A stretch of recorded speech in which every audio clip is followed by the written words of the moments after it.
All right, so I am sharing my slides and hopefully we'll have more people join us as we get going. Hi, Beth. Hi, Hosanna. I see your name there. I don't see you, but I see your name. All right, so 'tis the season for illness, and what we're seeing here at Rainbow is a really large spike of kids coming in with RSV and flu, not so much COVID, but a lot of viral illnesses going around. And so having at least a sort of a yearly refresher on diabetes sick day management is always a good idea, so that if you stumble upon a sick day, you're prepared, and you know some of the concepts and things to look out for when your child living with type 1 diabetes gets sick. So we're going to talk about goals of management, what happens when we are sick, some what we call the sick day rules, and talk a little bit about hypoglycemia management. And then I have two cases that illustrate some of the concepts that we can go through. So our goals for sick day, hi guys. So for the goals of sick day is really we want to try to prevent the body from making ketones, and we'll talk about what ketones are and why they're made.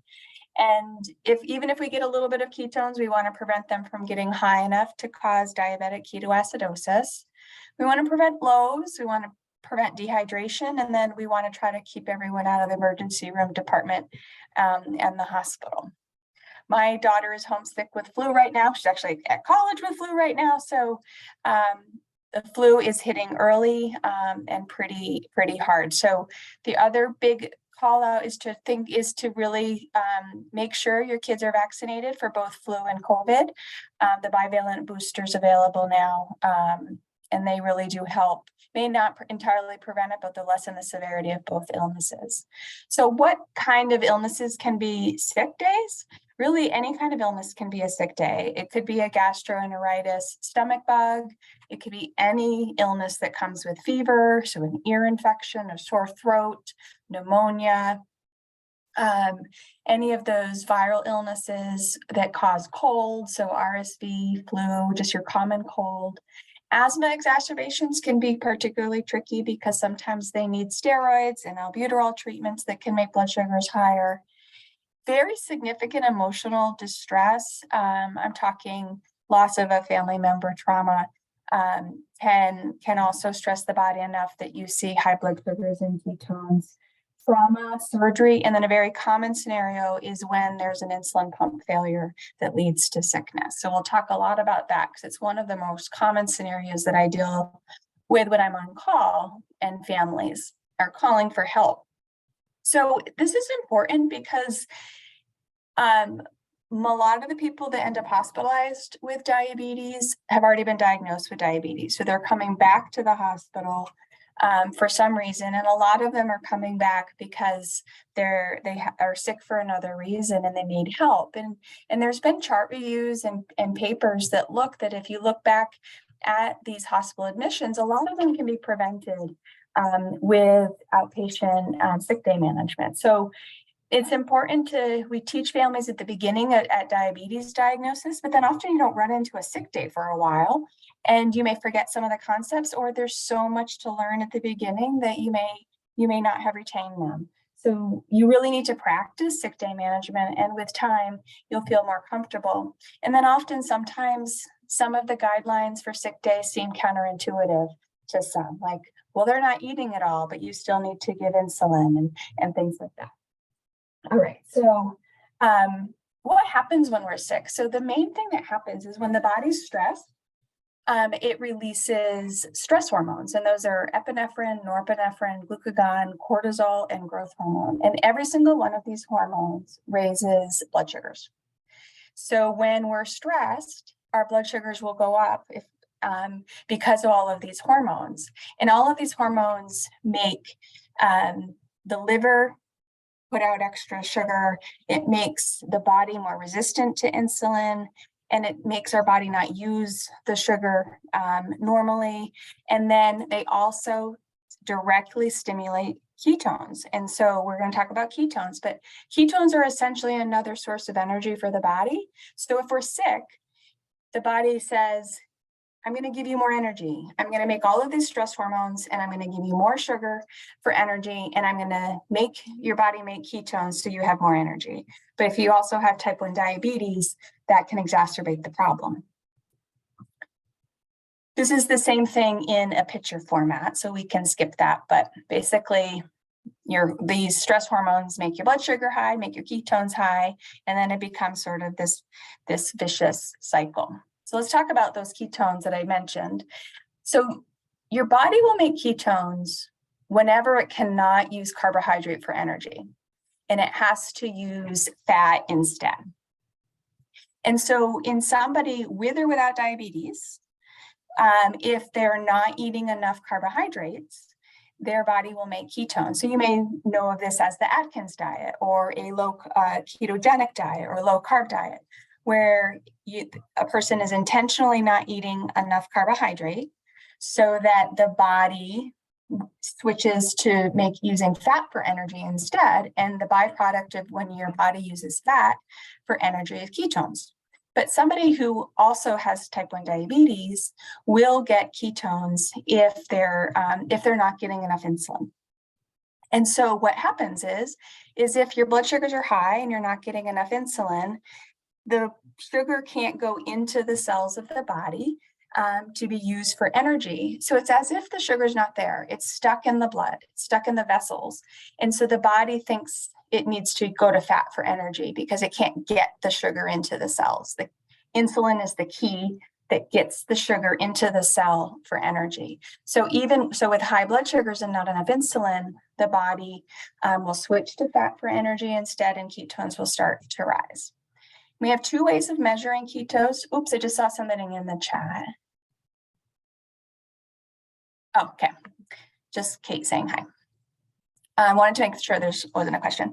So we often will dip urine for ketones, and there's also meters where you can check a drop of blood for blood ketones, and you actually get a number, which is nice, particularly in our young toddlers, because they don't often pee on command, and it can get a little messy. Or if they're sick and they don't feel like going to the bathroom, or maybe they're a little dehydrated and they're not peeing as much, it's really nice to be able to check a ketone on a drop of blood. There's pros and cons. Well, my slide isn't advancing. There we go. There's pros and cons of using urine versus blood. Urine are very, very inexpensive. They're very easily obtainable at pharmacies. Most insurances cover them. The blood ketones are more expensive. It's like $1 a strip. They're not always covered by insurance, although we're having a little bit more luck recently. But the big difference is that they measure a different kind of ketone. So the urine measures a ketone called acetoacetate, and the blood meters measure a ketone called beta hydroxybutyrate. And the difference is that when your ketones are first starting to go up, beta hydroxybutyrate is made first, and then it's converted by the body into acetoacetate. So if you're able to measure the beta hydroxybutyrate in the blood, it's going to show up positive sooner than it will in the urine. And then the reverse is true. As the ketones are going back down, once you start sick day management and things are going back in the right direction, the blood will show that improvement faster and more accurately, whereas the ketones can stay positive in the urine longer. And so particularly kids on pumps, particularly on young kids, it's really great. We use blood ketone meters at camp all the time, so that kids don't have to go to the bathroom in the middle of the night to check ketones, or they don't have to leave the waterfront to go to the bathroom, and we can do it where they are. It's very convenient. So this is the blood ketones. There's a couple different meters, and you get different ranges. So the urine dipsticks, you dip and you match it up, and you have negatives, trace, small, moderate, or large. And the ketone meter, blood one, gives you an actual number. And so if you're under 0.6, you're negative. If you're 0.6 to 1, you're small. If you're 1 to 1.5, you're moderate. If you're above 1.5, you're large. Now, if you are above 3, that means that DKA could be close, that you could be going into diabetic ketoacidosis. But if the number gets above 5, that's the cutoff that's the most sensitive for predicting if somebody's in ketoacidosis. So really, when you're getting into the high 1s and 2s, that's when you're getting into the danger zone. I had one of my little patients in the emergency room this morning for influenza, not for diabetes. His diabetes was being managed fine. But he had, we thought he had pneumonia. So he went to the emergency room this morning, and his blood ketones this morning were 1.6. And after one correction of insulin with a little extra, they were down to negative by the time he got to the emergency department. But they're helpful in monitoring how things are going with sick day. The first thing that I think is really helpful is to just be ready for a sick day. It's really hard when your child gets sick, and oftentimes in the middle of the night, and you realize, oh my gosh, I need to find a 24-hour gas station to go find some Gatorade or go find some supplies to get through a sick day. So I talk about having a sick day cupboard. In a lot of households that have, kids with type 1 or someone with type 1 may not have carb-containing sodas or drinks around because they tend to buy sugar-free. But having a stash of Sprite, ginger ale, 7-Up, so the non-caffeinated sodas with sugar, Gatorade, any of those sports drinks, Jell-O, sherbet, pudding, soups, popsicles, crackers, just having a stash of those, and then having your ketone strips ready, thermometer, ibuprofen, Tylenol. Some families will talk to their provider to have a Zofran prescription. Our clinic's policy is to talk to us before giving it. And then again, some doctors will recommend a diarrheal medicine, but you'll want to talk to your pediatrician before giving that as well. So the sick day rule number 1 is never stop insulin. I've had families through the years where they're like, their child's not eating anything, blood sugars are running are okay, and so they feel they've actually had them be told, oh, they don't need their insulin if they're not eating. So never omit the insulin. Most kids are going to need more insulin when they're sick because of that relative deficiency caused by all of those stress hormones. Number 2, preventing dehydration and also preventing lows is really important. Dehydration alone is another stress. So if you're sick and blood sugars are running high and you're also getting dehydrated, that's another source of stress for the body. So making sure that you're doing, especially if they're vomiting, small, frequent amounts of fluids. And then I use this rule of 150, which is helpful for some families. Little kids, we might use 200. So if the sugar is above 150, above 200, you can switch to sugar-free fluids. The sugar is in an okay range. Maybe they're after a little bit high. So have water alternating with Gatorade or Powerade Zero or diet ginger ale, diet sugar-free popsicles, things like that, Crystal Light.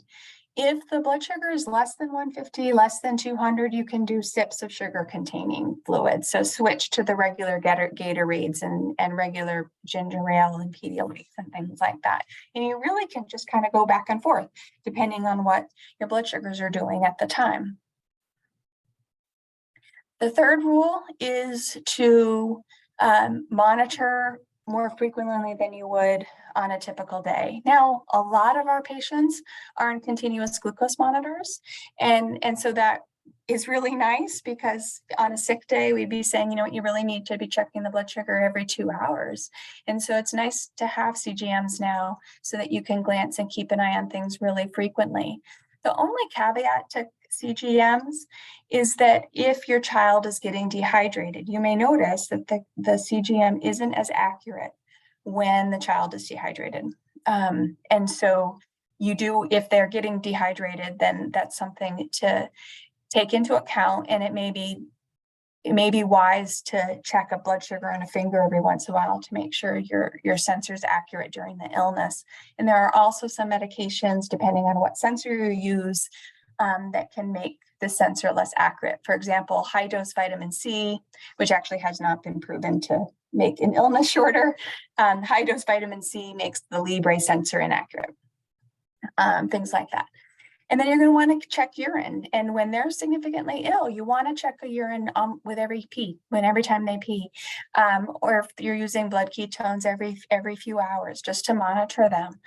You want to kind of keep track of how frequently they're urinating. And I'll have a family even get out a piece of paper and make sort of a logbook of when you're tired and you're in like day 2 of an illness, day 3 of an illness, it kind of all blurs together, and say like keeping track of when they urinated, what doses you've given, what the ketones were, things like that. Rule number 4 is a guidance on how much extra insulin to give. So you're going to want to give extra fast-acting insulin, and that the dose that we give is determined by the blood sugar and the ketone level. And it can be repeated every couple of hours. So a teenager you might repeat it every 2 hours. A younger toddler, you might do it every 3.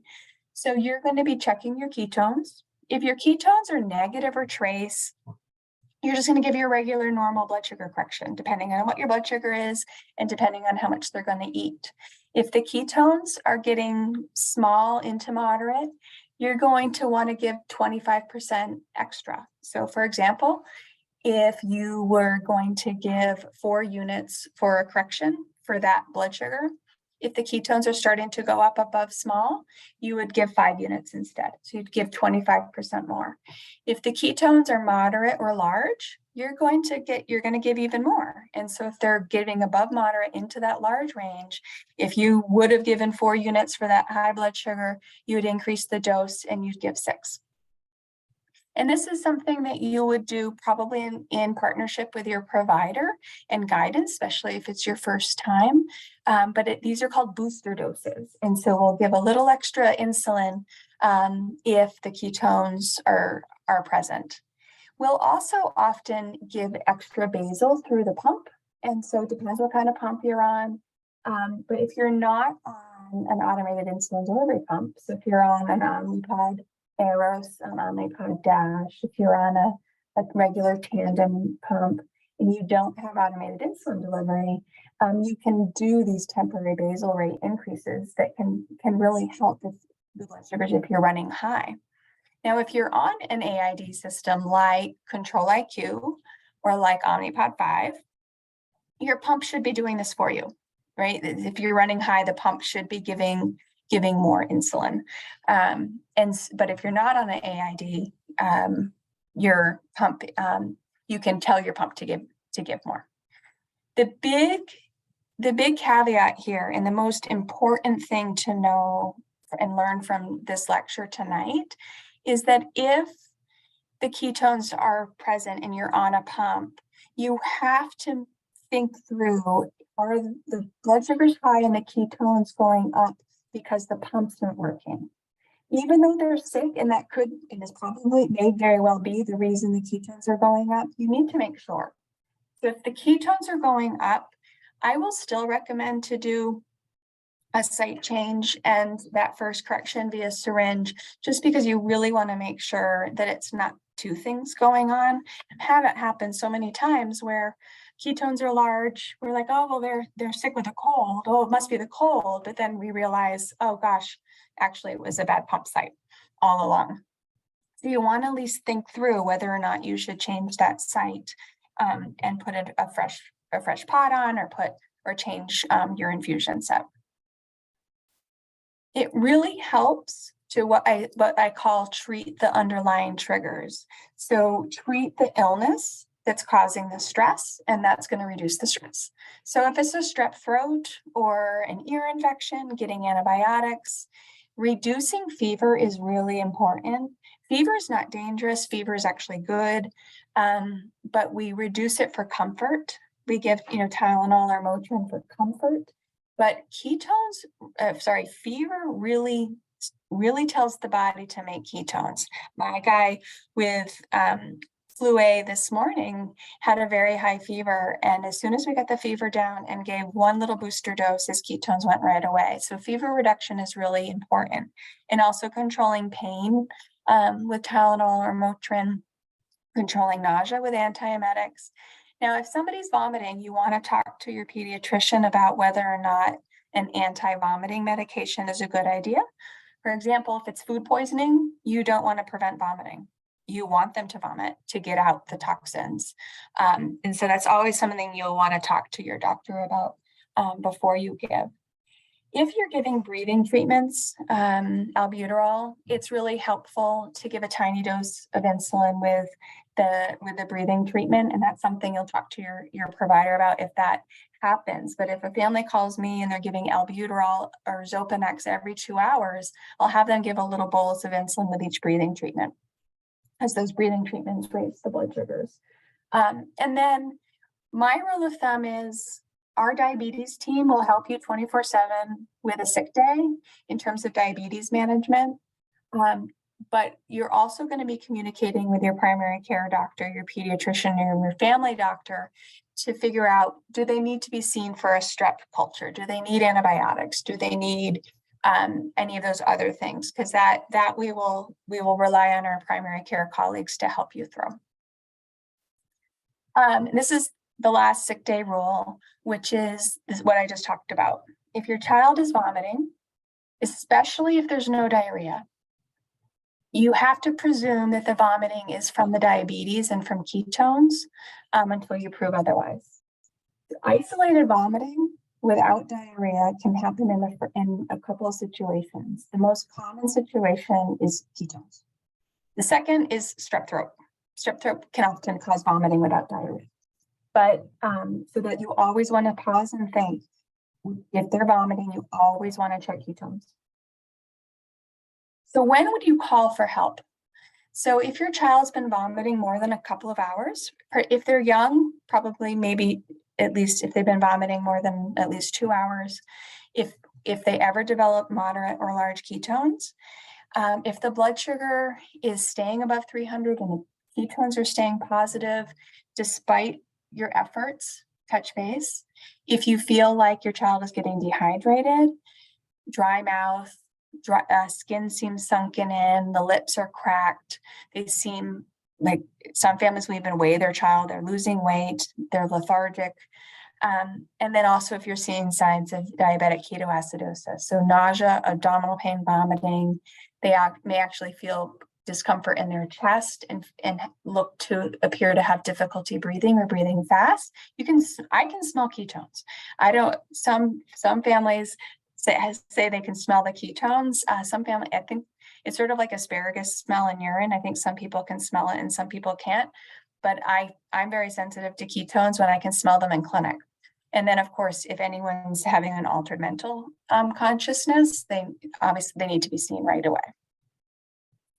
So if hypoglycemia develops, which can happen on sick day if they're not eating well, insulin doses may need to be decreased, but insulin still needs to be given. It's going to be much more likely that the rapid acting doses will be reduced. Again, we talked about the temporary basals. If sugars are running a little bit low, you can decrease the basal using a temporary basal. And again, if you're on automated insulin delivery systems like Omnipod 5 or Control-IQ, then your pump's going to be decreasing the basal and turning the basal off for you if things are running low. If your blood sugar starts getting down to 100, 150, you can start those small sips of sugar-containing beverages as a way to help keep the blood sugar up and prevent hypoglycemia. And this is helpful because sometimes what happens is that the blood sugars are okay, and so they're not getting extra insulin, but they're not eating a lot. And so families they'll continue to give fluids, but they're not getting enough carbohydrate in. And so the blood sugars are okay. So they're like, all right, we're doing okay. But then the ketones start to climb up, even though the blood sugars are okay. And when that happens, that's those starvation ketones that we talked about. And so giving small sips to keep the blood sugar up so that you can give periodic little doses of insulin will actually help keep the ketones away. Carbohydrates and insulin together keep ketones away. All right, so low dose, mini dose glucagon is one of my favorite strategies. And a lot of families will have the nasal glucagon at home, the Baqsimi nasal glucagon, which is relatively new. And you can't do mini dose glucagon with that. But if you have the red or the orange glucagon kits, the red ones are glucagon, the orange ones are glucogen. They both have the hormone glucagon in them. And we use these a lot when we're dealing with sick day at home and we're having mild lows at home when a child isn't feeling well enough to eat. And so this is super helpful if you're running into these mild lows and you're maybe have treated a couple of those already. Maybe they have a stomach bug and they just don't want to have more juice or glucose tabs, or they're just getting really tired. And so we'll switch to this to help support the blood sugars. So what we use is we have you mix up the glucagon like you would if you were giving the full dose glucagon for a severe hypo. So you would inject that fluid-filled syringe into the vial that has the teeny letters on it, and it has a powder in it, and it dilutes it, and it puts it into suspension. And then you take an insulin syringe, and you can draw it out. So you wouldn't use the big syringe that comes with it. You would use an insulin syringe, and then you draw up 1 unit of the glucagon into the insulin syringe for every year they are old. So it actually, the lowest dose is 2. So if they're 1 year old, we'll give them 2 units. If they're 2, we'll give 2 units, and then we'll give 1 more unit for every year of life until a maximum dose of 15 units. So a 16-year-old would still get 15 units. And then that can be given, you can repeat it in an hour or so if the number drifts down again. And once you mix up a vial and you mix the diluent in to the powder, the glucagon is good for up to 24 hours. So you can put it in the fridge and you can use it for the next 24 hours. And again, this is a nice trick to have in your back pocket when you've had to treat lows and your child doesn't want to continue to treat a low by mouth. You can give a little dose of glucagon. It tends to raise the sugar by about 30, 45 points, and will stay up there for usually about an hour, and then it may stay up and be fine, but sometimes if it drifts back down again, you can give it again. We use it at camp a lot to treat mild lows as well. And it brings up the sugar very fast, and they don't have to wait around for the glucose tabs to kick in, and they can get back to camp faster. So we sometimes will use it at camp. And it also doesn't cause the nausea and the vomiting that the full dose can cause. So I have 2 cases. So just to talk through, and when I was first making this talk, these were actually cases, actual phone calls that I got while I was preparing the slides. The names are my own children, but so Olivia is my eldest, but so this patient is Olivia, who's 3, and she's on injections with Lantus and Humalog, recently diagnosed, and she's at 102 fever, and she woke up and she's vomited, and she's had an episode of diarrhea. So it looks like we have gastroenteritis. She's pale and quiet, but otherwise is alert, and she's breathing normally. She looks pretty well hydrated. She's gone pee twice in the last 6 hours. Mom and dad checked a blood sugar, it was 305, but her urine ketones are large. So what do we think Olivia's parents should do? So the first thing they did was the most important thing, which is fever, vomiting, diarrhea. They recognized that we're in a sick day situation, and they checked ketones. So that was the first thing they did, and that was super smart. So what I would recommend to Olivia's parents at this point is let's do very small, frequent sips of sugar-free fluids. Her sugar's 300 and something. She doesn't need extra sugar, so we'll do sugar-free for now. And then I had the parents give a booster dose. So when they calculated that 305 number and said, how much insulin would you give for the 305?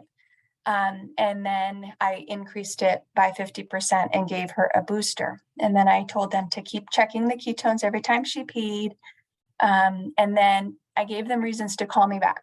Call me back if she continues to vomit, if she's not keeping down fluids, if we reviewed signs of dehydration, and told them to control the fever. So 3 hours later, they call back and the blood sugar is now 105, but the ketones are still large. She's not vomiting, but the diarrhea is becoming a little bit more frequent and she doesn't want to eat. So what should they do now? So we first will reassure them. The blood sugar came nicely down. We're in the hundreds. She stopped vomiting, probably because we got the ketones a little bit lower.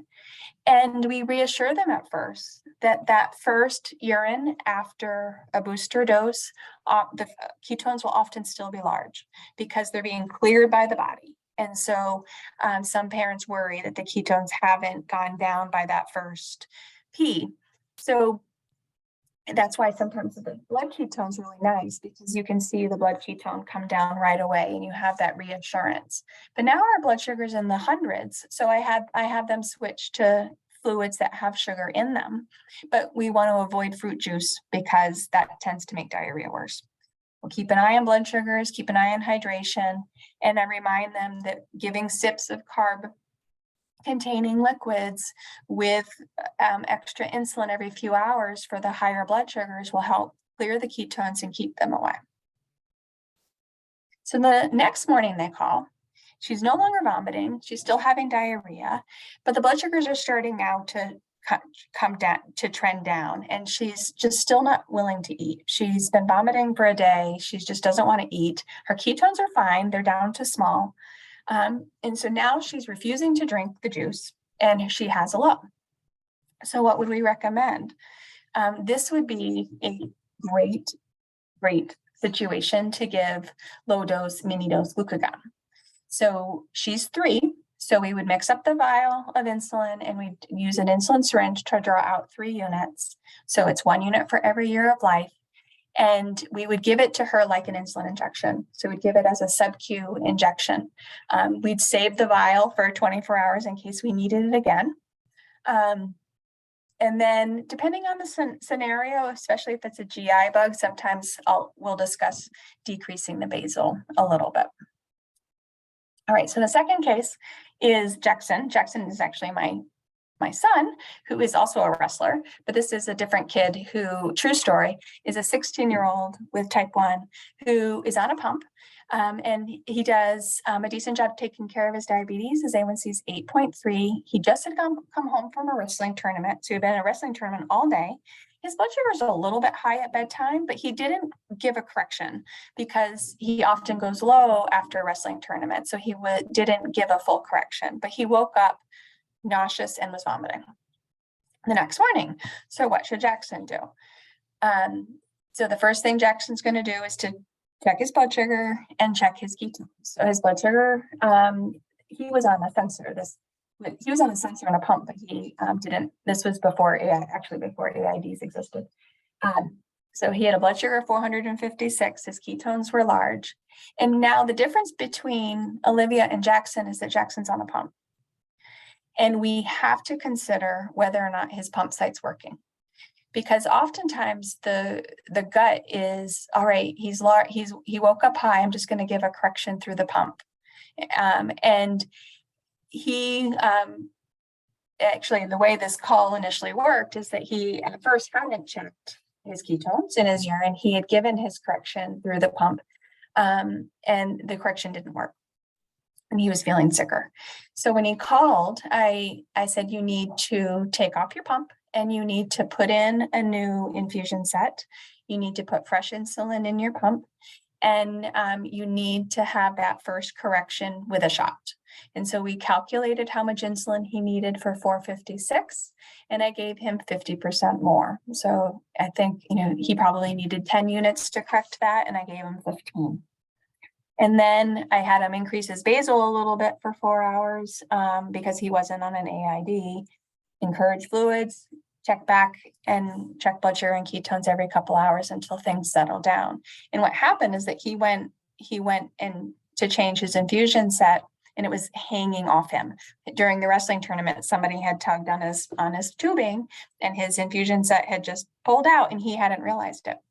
So he wasn't getting insulin all night, and that made him go up, his blood sugars go up and his ketones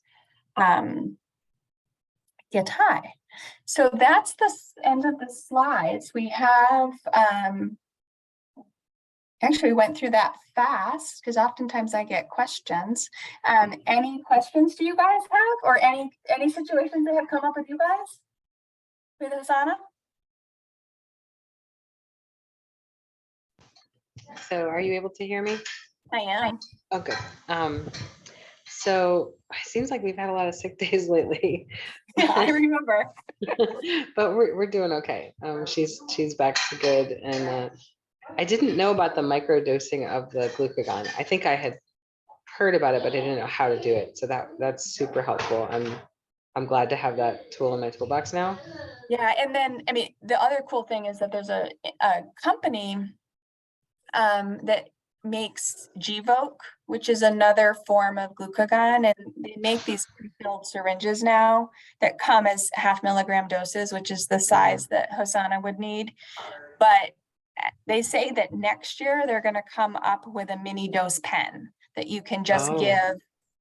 You can dial in mini doses, which we're really excited about because Lilly is taking the glucagon red kit off the market this year. You can still get it, but they're going to stop.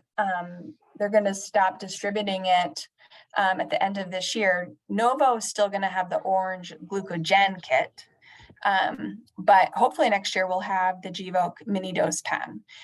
It's my favorite trick. So speaking of pens, something happened to us the last time we had sort of a situation like this. I think it was a sick day too, but she was high. It wasn't making sense. We were doing a pod change to fix that, that issue or that possibility. So I went to use an insulin pen, and we still had a pack of 5 of them in our fridge from like before the pump. So I went to use an insulin pen, and when I went to prime it, nothing squirted out. And I primed and primed and primed, nothing squirted out. I tried another one, a different pen, same thing happened. Then I got the pen out of my emergency kit for my purse, and that one squirted out. So I'm like, what in the world? Like, I'm suddenly like terrified of them that they're not going to be reliable. So I ended up using a regular syringe because I didn't trust the emergency one I had in my purse for ages. So, yeah, so I just like, what's going on? That scared me because I have never had that happen. Were they expired? Were they No, it's still not expired. Yeah. I don't know. I mean, that is strange. I had one other family about a year ago who their daughter was still on shots. She was just diagnosed, and they picked up a new box, and they just had a defunct box. And they had forgotten about the priming step. And they had switched to a new pen, and so she wasn't getting anything. The blood sugars were really high, and they couldn't figure out why they were high. And they happened to be at clinic, and they came in for a clinic visit. And Julie, our nurse, was super smart and said, prime the pen. Are you guys priming the pen? And then we figured out the pen wasn't working. And so for a whole day, she was getting her Lantus, but for a whole day, none of the shots were working. So every once in a while, you just get I don't know, maybe the production factory was like somebody wasn't paying bad day or something. Yeah. So priming it is always, that's one, you get rid of the air that's in the needle. Right. And when you have a teeny tiny kid who only gets a unit, if you don't prime, you're not going to get much. Yeah. And then the priming also just shows you the pen's functioning. Yeah. That scared me pretty good. I still need to call the company and see if they'll replace it or something, but they will. They might want to, if you ship them back, if you thought to save them. I still have them. Yeah, because shipping them back and just saying they'd probably want to investigate why they're right. Sure. And the other thing to think about too is that I don't cover it in the slides, and I need to add some slides for like things to consider when you're on automated insulin delivery systems. Because the other thing that often comes up is if you do the right thing and you give a dose via syringe, It and you're not doesn't sure know. things are working, the system doesn't know. Yeah. And so what we'll often do is if you're on Omnipod 5, we will have you go into manual mode, give the dose, and then stay in manual mode for 2 hours. Okay. And then go back into auto so that the system, because it doesn't know you gave that 2 units. Right. If you're on Control IQ, what we'll do is we'll tell the pump that it gave 2 units, but we'll disconnect the kid from the Let it squirt out. Okay. it's down in the garbage can. I've also had families that didn't do that, and they just gave the correction and kept going in auto mode, and it adjusted and they didn't go low, because it did fine with not knowing about the 2 units. So I have some families that didn't think to go into manual mode for a couple of hours, and it was fine. But that's what we're teaching families to do. Okay. Any other questions? Suggestion that they don't consume like alternatives, I guess. That's the question. I'm not sure what you're asking. Go ahead. This is my husband, John. Hi, John. Hi. I'm just wondering, do you have any other suggestions for like if they don't care for Yes. Hosanna did not care for Gatorade during the time that she was sick, and it was just like she was like, I don't want it. And I'm just like, Yeah. She any only other- likes milk and water. She's not interested in juices or, well, every once in a while chocolate milk or maybe an apple or orange juice. But No, yeah, and especially the young ones too, because they're not. It's a quinky-dink Kate. I take care of these guys in clinic, so I know their daughter, but especially the little ones, they're not used to drinking juice on a regular basis when they're little, and so it tastes too sweet for them, and they don't like it. right. But it's trial and error in terms of oftentimes Pedialyte is good because it's not sweet, and Gatorade is still sweet, and it has all those funky flavors, but Pedialyte that is not sweet, and oftentimes kids, especially if they're dehydrated for some reason, they know they need it, and they'll take the Pedialyte. Pedialyte does not have as much carb in it as Gatorade. It's if you look at the grams, and so you'd have to drink a fair amount to treat a low. Sometimes gel works better in that situation. I've had for a child that's old enough, honey, you don't want to give a baby honey, but an older child, honey, maple syrup. I have kids that love maple syrup to treat lows. It's just depending on their taste and what they're used to having. The other thing too is that at the camp I used to work at in LA, we used to make a homemade electrolyte solution, and we made it out of water, table salt, table sugar, and crushed bananas, and then we would strain it. And there's a recipe, and it was this like mountain man. He literally was a mountain man, and he was like a backpack wilderness survival expert, and he made this homemade oral rehydration solution that was amazing, and it actually tasted really good. And kids, when they were nauseous and vomiting, loved it because it wasn't sweet. But it had the electrolytes in it and the salt to replace things. So sometimes if you like literally Google oral rehydration solutions, and you can find recipes to make homemade ones. Some families, particularly babies, I'll have families take water and then dissolve table sugar over the stove, just very low heat, and then cool it and make sort of a syrup. And that can some kids will take that, and they won't if they don't take juice. What are their tricks? Yeah, I mean, even the other thing is, my kids at this age hated fuzzy drinks, bubbly drinks. They called them spicy. But taking ginger ale or Sprite and shaking and getting the carbonation out.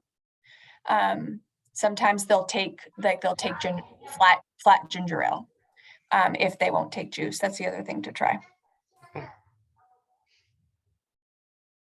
You just trial and error and see what they'll take.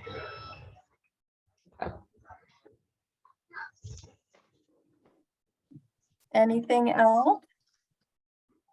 Otherwise, we all get a half an hour back in our lives.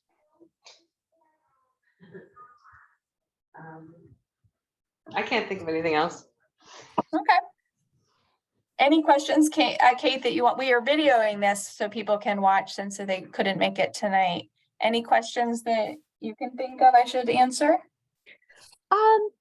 No, sure. I don't really ask like anybody about like my personal things, but like I don't like juice. And there'll be times I need to get my sugar up quickly. And so what I do is I just grab me a handful of cereal and then chase it down with a bunch of water. So that way I'm still getting hydrated, but I get the sugar too. Because that's the quickest way for me. And I'm like, I don't know if like, I never say that to anybody because I'm like, is this something I want to recommend? I don't know, because cereal's wacky for blood sugars. I mean, I think it depends on, I mean, the classic training is that you would want to treat with a simple sugar before you gave a complex sugar like a cereal, and then it'll raise the sugar more slowly. If it's just a mild low, that I think that would probably be fine and work. But what we teach families is, if you're under 70 to only use simple sugars.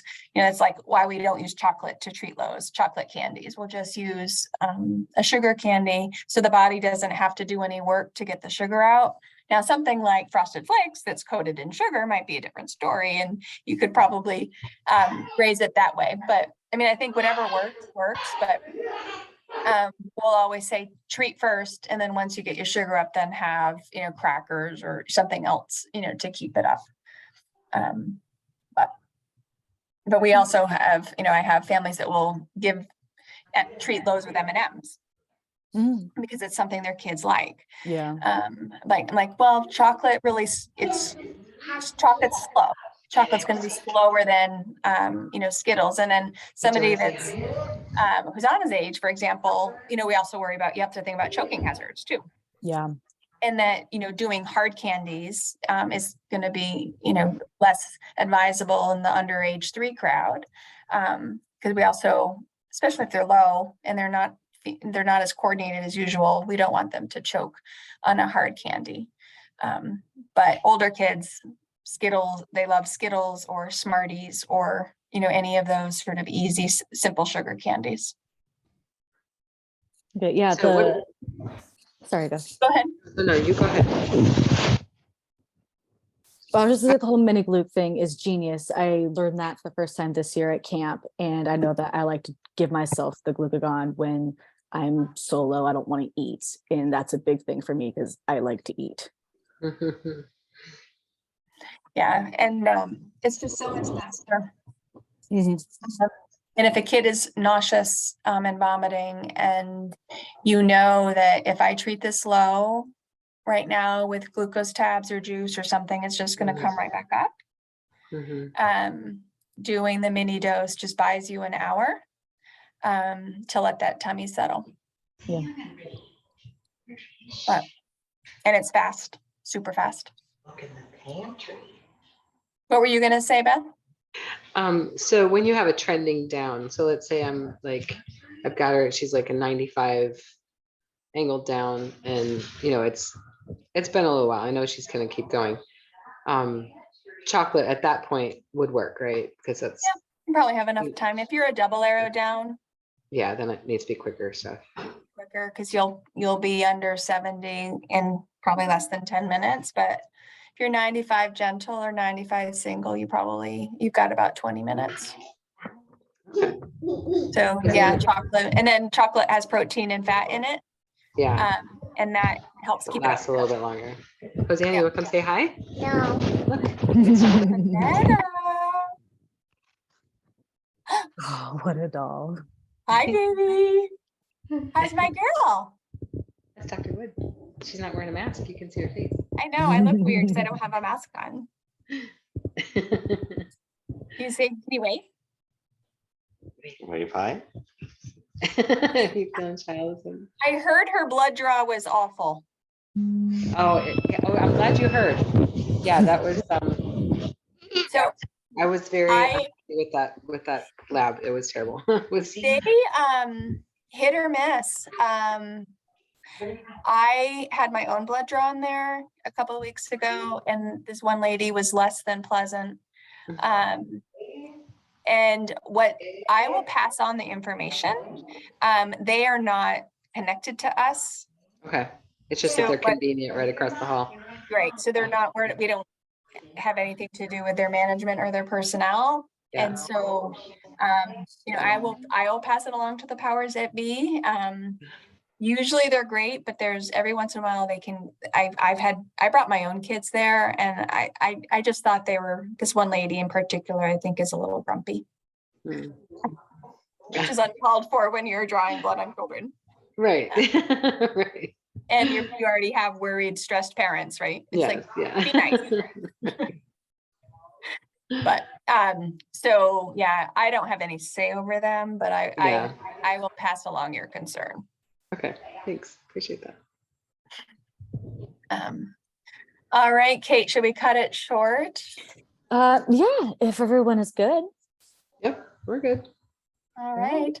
Well, hopefully with the recording, people can dial in and watch it. I'm Yeah. super excited for the recording. Like I was taking notes She's during the showing entire no pressure, presentation. slow. She just keeps Yeah, staying it's, low.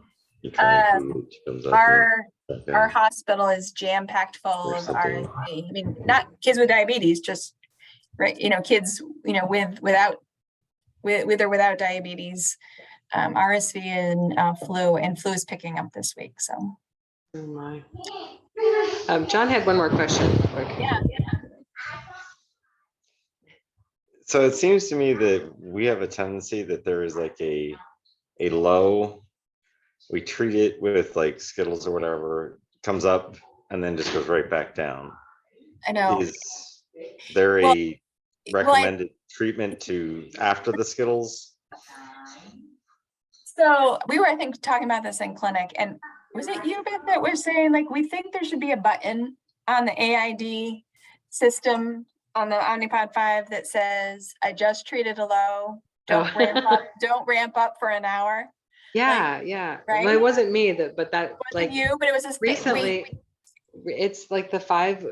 There was especially like a 2-day period where it was dosing her with 0.05 units at 71, which she was a 71. Her CGM was saying she was a 71, and it was giving her, insulin every 5 minutes. Yeah, And it's I'm like, ridiculous. what in the world? And it's doing it because it's predicting based on her CGM arrow and rate of rise. And Yeah. it is delivering insulin based on a prediction of what the Half an hour. blood sugar is going to be in 30 minutes. Mhm. And so if you're treating a low, even if you're still 71, but your blood sugar is going straight up as it should because you just treated a low, right? It's saying you're going to be above your target Mhm. in 30 minutes. So I'm going to start ramping up now. And I think there needs to be a button that says, don't Yeah. do that for an hour. Mhm. Because Do you it happens recommend to- manual? Should we go to manual mode when we do that? You Is you that- could go to manual mode, or you could, you'd have to go to manual mode and then suspend. But I think the best, what most kids on AID need less carbs to treat a low than they do without. And so if you're normally giving her 8 grams, try 4, they just need less Mhm. to treat it because the system has been trying to prevent that low Yeah. for a while. And so it's already cut back on insulin delivery. So you want to prevent that rebound high by giving them less. But I've seen it happen. I've been in clinic all day today seeing patients, and I had this little guy he's 2. Yeah, he's 2. And he's also on 5. And it happened yesterday. I mean, he had this little roller coaster for like 2 hours of just low, high, low, but he wasn't even getting that high. He was only getting to like 100. And then it would dose him back. So I think it's I'm hoping with the next updates though, because it happens with Tandem Control IQ too. Okay. It happens with the Tandem AID system as well. Would it help to go into activity mode? It would, yeah. Activity mode. That's a really smart idea. Yeah, because that would raise your target, so it wouldn't. And also I love that idea, John, because it also what activity mode is. It raises your target to 150 no matter what. I can't remember what her targets are, Like but 125, yeah. yeah. So we have her pretty low.